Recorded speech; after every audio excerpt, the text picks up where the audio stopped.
Ibag-Iw. Yan. Baguio Creative Festival 2024. Yan, sabi nga dito, inquisitive, disruptive, and creative. Can everybody shout, mabuhay? Mabuhay! Ayun, okay, so let's start. Let's start our media launch. We'll start, of course, with the muna tayo, no?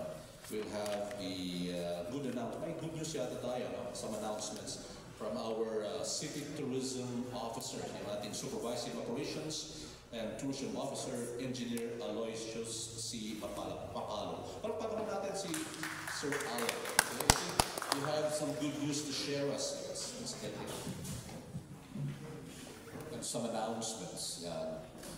He will be followed, of course, by Ma'am Venus Tan. Yeah.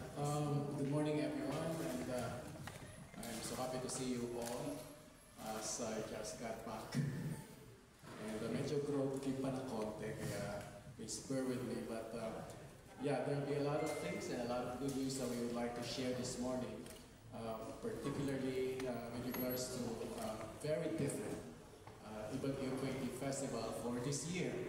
This is the 7th edition, so we'll give you a glimpse of what to expect for the entire year. For this year, starting with the opening this Friday, and with lots of many other activities throughout the month until December.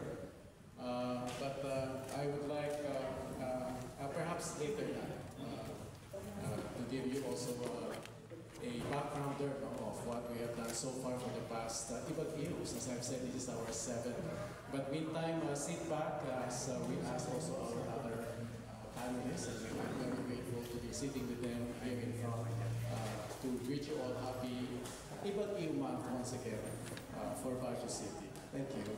A happy Ibag-Iw month to you, sir, and to all of you. Next, of course, we have the co-chair of the City of Baguio City, Creative Baguio City Council, I believe, co-chair, Ma'am Marie Venus Tan. Ma'am, I think you're going to share with us the activities we're having for Ibag-Iw. Thank you, Gab, and naimbag na aksapang. Mabigat. Kaya amin ako. So, as we prepare our journey towards the 8th year of being a UNESCO Creative City, syempre, i-celebrate muna natin yung 7th. And so, this is the 7th Ibag-Iw Creative City Festival of the City of Baguio in celebration of our designation as UNESCO for crafts and folk arts. And so, this month, excited po kami. Talaga excited kami because there are many events and activities lined up for the whole month of November until December. So mag-uumpisa po tayo sa 8th November, no? Hanggang 8th December. So marami tayong activities. So, nagtataka kayo bakit ganyan ang theme? Inquisitive, disruptive, creative.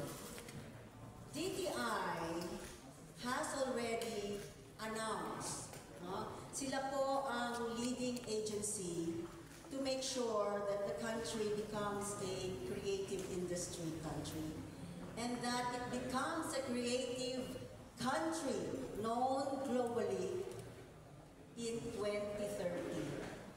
Too close for comfort, di ba? Kaya sabi namin, I think if we have to be creative country by 2030, we have to begin where? We have to begin in the very foundation of our society. And that is the children.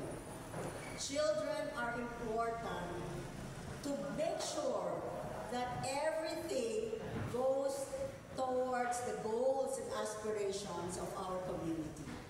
And so we feel that this year, this Ibag-Iw, we said, we will look at children. We will make sure that we highlight how we should empower and enable them. Kaya inquisitive. It becomes inquisitive, so our children will be highlighted. There are many events that will feature and make sure that our children get interested in creativity.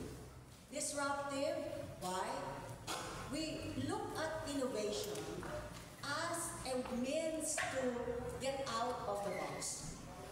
We've always had creativity ever since. Baguio has, and the Cordilleras for that matter, has always been very, very creative. But we've always been very traditional. But now, moving forward, I think we should start to be more progressive without losing our cultural identity. And so, we become disruptive and innovative in a way. But remain creative. And so that's the reason for the theme this year. Inquisitive, disruptive,